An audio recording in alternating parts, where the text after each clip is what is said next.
بسم اللہ الرحمن الرحیم۔ یہ ایک سوال پوچھا گیا ہے کہ زندگی میں وراثت کی تقسیم کرنا کیسا ہے؟ تو یاد رکھیں کہ زندگی میں وراثت کی تقسیم نہیں ہوتی ہے، وراثت کا تعلق موت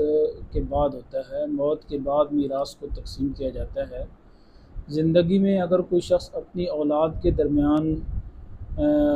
اپنا مال تقسیم کرنا چاہتا ہے تو یہ ہبہ کہلائے گا، گفٹ اور ہدیہ کہلائے گا، اور اس کے لیے ہبہ کی جو شرائط ہیں تو ان کا پایا جانا ضروری ہے، اور چند شرائط کو پھر اس وقت ملحوظ رکھنا اگر زندگی میں مال تقسیم کر رہے ہیں تو ضروری ہے۔ پہلی شرط تو یہ ہے کہ لڑکوں اور لڑکیوں میں برابری کرنا ضروری ہے، اور بلا وجہ کسی کو ترجیح دینا یہ ٹھیک نہیں ہے۔ موت کے بعد تو لڑکے کو دو گنا ملتا ہے، یعنی لڑکی سے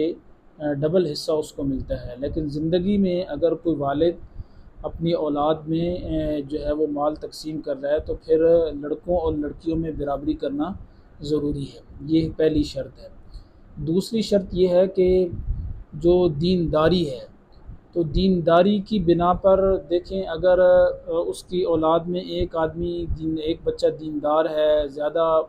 ماں باپ کا خدمت گزار ہے، یا کوئی ایسی وجہ کہ وہ محتاج ہے، اس کی جاب نہیں ہے، جاب لیس ہے، یا کوئی معذور ہے، کوئی ایسی معقول وجہ ہے، تو اس بنا پر اگر والد اپنے اس بچے کو کچھ زیادہ دے کر جائے تو اس طرح زیادہ دے کر جانا یہ بہتر ہے اور اچھا ہے، تاکہ وہ بعد میں محتاج نہ ہو۔ اسی طرح اس چیز کو بھی وہ ذہن میں رکھے کہ کچھ والدین ایسے ہوتے ہیں کہ جو زندگی میں جو مال تقسیم کرتے ہیں ان کی غرض یہ ہوتی ہے کہ ہم اپنی کچھ اولاد کو محروم کر دیں، کچھ سے ان کی طبیعت نہیں لگتی، مزاج نہیں بنتا، یا تو اس وجہ سے پھر وہ اپنی کچھ اولاد کو محروم کر دیتے ہیں، تو ایسا کرنا ٹھیک نہیں ہے کہ وہ اپنی اولاد کو محروم کر دے۔ اسی طرح یہ بھی جو ہے نا زندگی میں مال تقسیم کرتے وقت ملحوظ رکھنا چاہیے کہ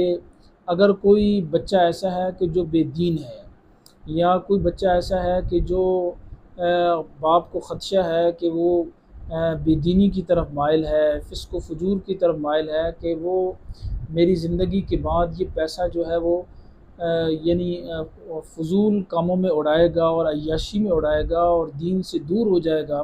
تو پھر ایسی صورت میں اس بچے کو اگر والد کچھ کم دے کر جائے تو یہ بھی ٹھیک ہے، لیکن ادروائز اگر یہ معقول وجوہات نہ ہوں تو پھر اب زندگی میں اگر کوئی شخص